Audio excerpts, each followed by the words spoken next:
नमस्कार, जय हिंद। स्वागत है आप सभी विद्यार्थियों का आपके अपने यूट्यूब प्लेटफॉर्म उदय एजुकेशन में। विद्यार्थियों, इस वीडियो में बात करेंगे कक्षा 8 के बोर्ड परीक्षा की दृष्टि से इम्पोर्टेंट संस्कृत विषय के पेपर के बारे में, जो कि आपके आने वाले बोर्ड परीक्षा 2023 की दृष्टि से वेरी मोस्ट इम्पोर्टेंट रहने वाला है। विद्यार्थियों, ये पेपर है, ये आपके पूरा का पूरा हल किया हुआ है, यानी प्रत्येक प्रश्न का उत्तर भी मैंने साथ में लिखा है और इसका पहला भाग है वो मैंने अपलोड कर दिया था। आज ये दूसरा भाग है और इसके अंतर्गत आज प्रश्न संख्या 10 से लेके जितने भी आगे वाले जो प्रश्न हैं उनको अपन कवर करेंगे। जिन जिन विद्यार्थियों ने पहला पार्ट नहीं देखा है वो विद्यार्थी पहले भाग को जरूर देख लीजिएगा। उसमें हमने अवसद वाले, खाली जगह वाले और जो सही गलत वाले जो क्वेश्चन थे उनको हल किया है, जो कि आपके आने वाले बोर्ड परीक्षा की दृष्टि से इम्पोर्टेंट हैं। तो इस पार्ट में 10वें प्रश्न से अपन देखेंगे। अभी तक आपने हमारे चैनल को सब्सक्राइब नहीं किया तो चैनल को सब्सक्राइब जरूर कर लीजिएगा और वीडियो को लाइक नहीं किया तो वीडियो को लाइक भी कर दीजिएगा। इस पेपर को डाउनलोड करना है तो आप सभी जाइए हमारी वेबसाइट पे। वेबसाइट का नाम है udaystudy.com। उसके ऊपर जाइए और वहाँ पे कक्षा 6 से 10 तक ऐसे कुछ पेपर वगैरह लिखा होगा नाम, उसके ऊपर आपको क्लिक करना है। कक्षा 6 से लेके 10 तक मॉडल पेपर, तो उसके ऊपर आपको क्लिक करना है। जैसे उसके ऊपर करेंगे तो ये पेपर आपको वहाँ पे मिल जाएगा। चलिए, आज प्रश्न संख्या 10 से अपन शुरुआत करेंगे। सौ पाठ्य पुस्तक श्लोक द्वग लिखत यो प्रश्न पत्र न स्यात्, यानी आपकी अपनी पाठ्य पुस्तक के अंदर से 2 श्लोक लिखने हैं जो कि इस पेपर में नहीं आए हो। तो विद्यार्थियों, आपको कम से कम 4 श्लोक याद करके जाना है। अगर आप 4 श्लोक याद करके जाएंगे तो आपके लगभग 8 से लेके 10 नंबर पक्के होंगे। विद्यार्थियों, 10 नंबर कम नहीं होते हैं। 80 में से 10 नंबर तो आपको 4 श्लोक से मिल रहे हैं। क्यों? क्योंकि 2 श्लोक यहाँ पे लिखने के लिए आएंगे और 1 श्लोक ऐसा आएगा जिसकी आपको व्याख्या करनी पड़ेगी। तो इसलिए मैं बोल रहा हूँ कि 4 श्लोक याद कर लीजिए और उनकी व्याख्या भी याद कर लीजिए।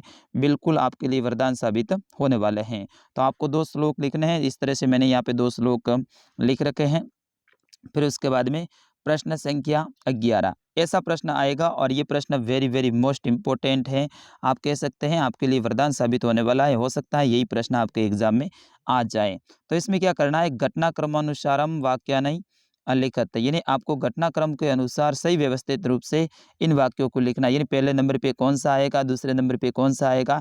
इस तरह से यहाँ पे 8 वाक्य दे रखे हैं। तो यहाँ पे देखिए, पहला वाक्य है कि गुहायाम स्वामी दधिपुच्छ नाम श्रृंगाल समागच्छ, यानी गुफा का स्वामी है वो दधिपुच्छ नामक श्रृंगाल था। ठीक है। दूसरा देखिए, सिंह एका महती गुहाया अपसत, यानी एक समय सिंह यानी शेर ने गुहायाम यानी गुफा को देखा। परिभ्रमणम सिंह धूतात्रो जात, यानी वो घूम रहा था सिंह यानी शेर और उस तरह से उसने देखा। दूरस्थ श्रृंगाल रव कृतमार्दम, इस तरह से ये जो शब्द है इनको आपको सही व्यवस्थित तरीके से करना है। तो पहले पहले क्या आएगा, पहले आएगा आपका तीसरे नंबर वाला है ना, परिभ्रमण सिंह सुदात्रो जात। इस तरह से आपको इनको सही व्यवस्थित तरीके से ऐसे रखना है। उल्ट पुल्ट जो लाइनें हैं उनको सही व्यवस्थित करना है। अगर आप ऐसे करते हैं तो आपको यहाँ पे कितने नंबर मिलेंगे विद्यार्थियों, आपको मिलेंगे 8 नंबर, यानी 4 नंबर का ये प्रश्न आएगा। अगला प्रश्न देखिए, प्रश्न संख्या 12 अधोलिखित गद्यांश पठित्वा प्रश्नाना उत्तराणि संस्कृत भाषायाम लिखत, यानी आगे लिखे हुए जो गद्यांश है इसको पठित्वा यानी पढ़ना है और प्रश्नाना उत्तराणी यानी प्रश्न के उत्तर हैं संस्कृत भाषायाम यानी संस्कृत भाषा के अंदर लिखने हैं।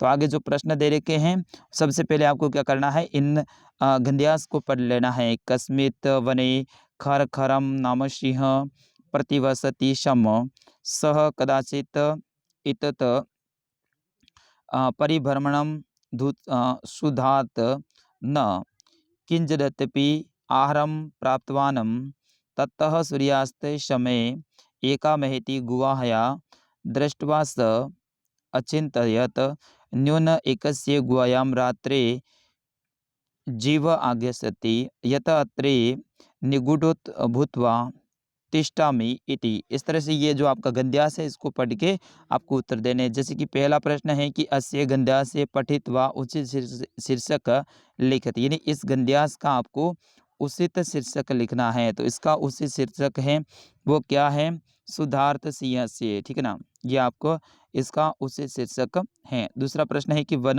कह प्रतिवसति शम, तो वन के अंदर कौन रहता है, तो वन के अंदर कौन रहता था, खनखर सिंह यानी खरखर नाम का जो सिंह है वो वन के अंदर रहता था। तीसरा प्रश्न है सिंह से किम नाम आसीत यानी सिंह का क्या नाम था? तो सिंह से नाम खनखरम आसीत यानी दोनों प्रश्नों का उत्तर सेम है। अगला देखिए सिंह कह अचिन्त्यत तो सिंह है उसने क्या देखा? नूनम एकस्य गुहायाम रात्रे जीव आगस्यति यानी एक छोटी सी गुफा है उसके अंदर जीव आते हैं, ये सिंह ने देखा। परिभ्रमणम सिंह क जात यानी सिंह है वो कहाँ घूमने के लिए जाता था? तो वने जाता था यानी वन के अंदर घूमने के लिए जाता था। सूर्यास्त समय स क उपदेश यानी सूर्यास्त के समय उसने क्या देखा? महती गुफाया यानी बड़ी गुफा देखी उसने। इस तरह से आपको इनके उत्तर लिखने हैं।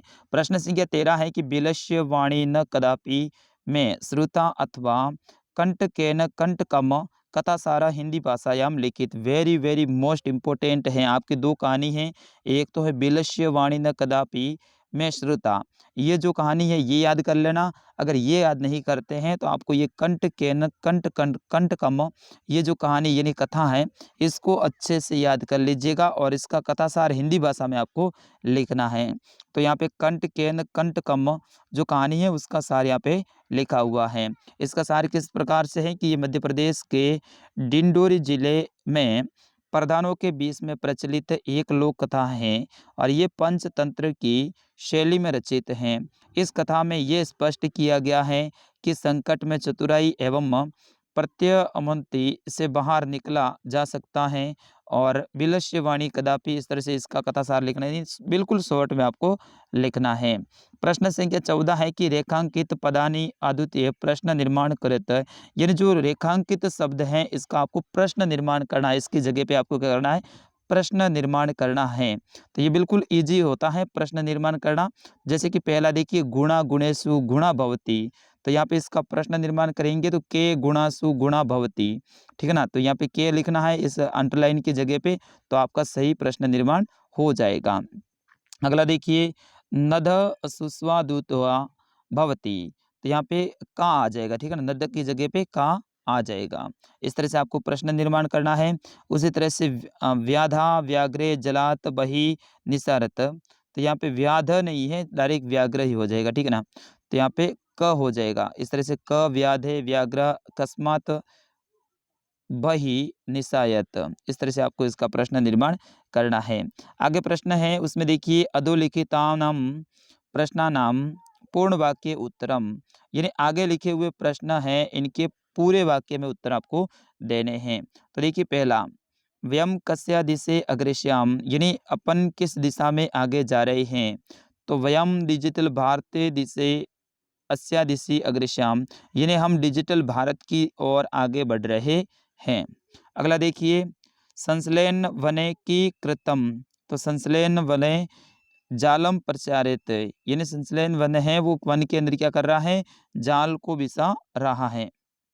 अगला प्रश्न है प्रश्न संख्या 16 कैसा समवाय सप्तभिन्यम इति कथ्ये, तो सप्त राज्य नाम इति सप्तभान्यम कथ्ये यानी 7 राज्यों को सप्तभिन्यम कहते हैं, यानी जो सूंड के अंदर भारत के वो 7 राज्य है ना उनकी बात हो रही है।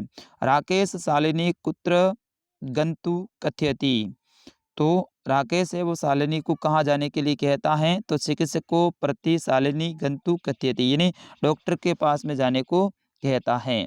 अगला है कस्य यस्य नश्यन्ति यानी कौन है वो यश का नाश करता है? तो लुब्धस्य यस्य नश्यन्ति यानी लोभ है वो यश का नाश करता है। अगला है देखिए भारत जनतायम के परिपूता असति, तो भारत की जनता कैसी है? तो उसके बारे में यहाँ पे आप बता सकते हैं।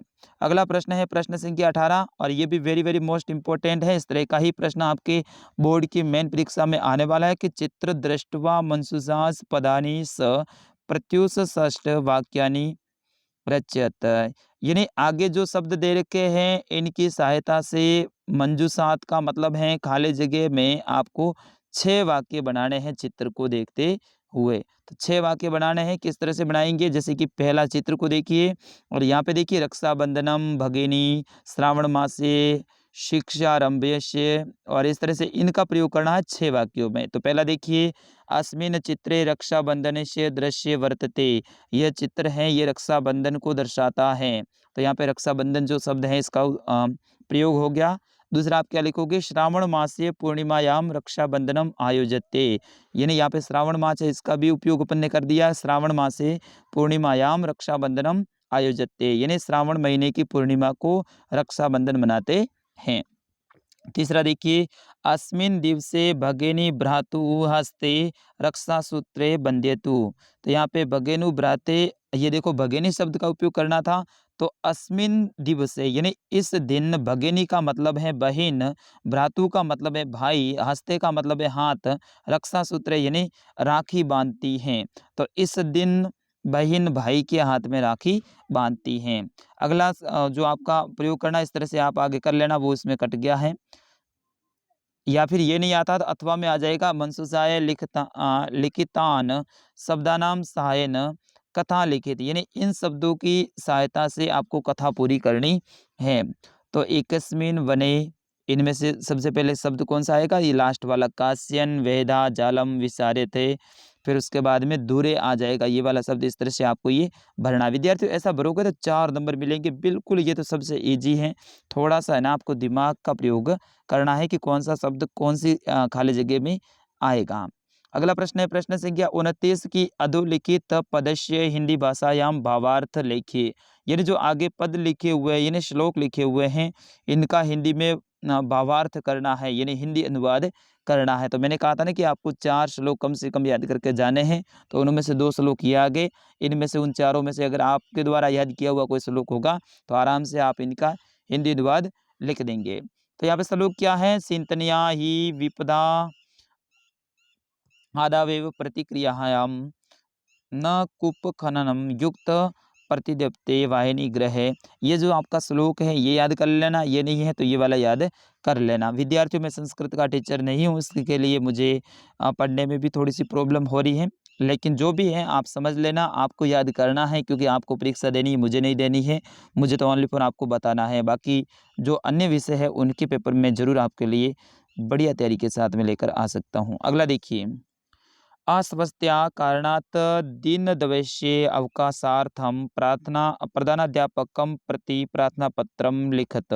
यानी अस्वस्थ्या मतलब बीमार होने के कारण अपने प्रधानाध्यापक को 2 दिन की छुट्टी के लिए आपको प्रार्थना पत्र लिखना है, और वो भी इन शब्दों का प्रयोग करते हुए। तो देखो शब्द भी आ रहे हैं आपके लिए, तो बढ़िया बात है ना। तो यहाँ पे सबसे पहले आप सेवा में हिंदी में लिखते हैं, तो यहाँ पे संस्कृत में आपको लिखना है सेवायाम, ठीक है। फिर उसके बाद में श्रीमान लिखते हैं आप हिंदी में, तो उसकी जगह पे आपको लिखना है श्रीमंतम, ठीक है ना, श्रीमंत और 2 बिंदु लगा देने हैं। प्रधानाध्यापक सेम टू सेम रहेगा, और महोदय के पीछे यहाँ पे 2 बिंदु लगा देने हैं। फिर अपने विद्यालय का नाम है आपको लिख देना है। फिर उसके बाद में विषय लिखना है, और विषय के बाद में देखिए यहाँ पे छोटे से 2 बिंदी लगानी है। फिर उसके बाद में 2 दिन का अवकाश आप वहाँ पे लिखते हैं, तो यहाँ पे दिन दिवसीय अवकाशार्थम, ठीक है ना, इस तरह से आपको लिखना है। फिर उसके बाद में महोदयम लिखना है। फिर उसके बाद में सविनयम निवेदनम, निवेदनम देखो वहाँ पे आया था एक शब्द, यहाँ पे देखो ये निवेदनम है, इसका प्रयोग इस खाली जगह में करना है। तो सविनय निवेदनम अस्ति यत अयम, यानी महोदय जी आपसे निवेदन है कि अयम ज्वर पीड़ित रुडेन, तो मैं बीमार हूँ। ज्वर पीड़ित का मतलब है मैं बीमार हूँ। अतः विद्यालय आगन्तुम न शक्नोमि, यानी इस कारण से मैं विद्यालय में नहीं आ सकता हूँ। अस्मात् कारणात् दिन दिवसीय अवकाश दत्वा, यानी इस कारण से 2 दिन का अवकाश देने की कृपा करें। इस तरह से आपको ये लिखना है।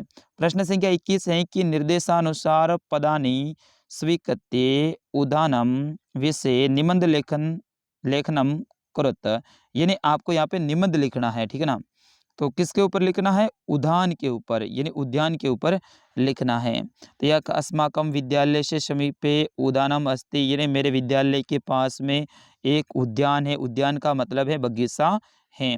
अस्मिन् उद्याने विविध वृक्षा सन्ति, इस उद्यान यानी इस बगीचे के अंदर विविध वृक्षा यानी विभिन्न प्रकार के वृक्ष हैं।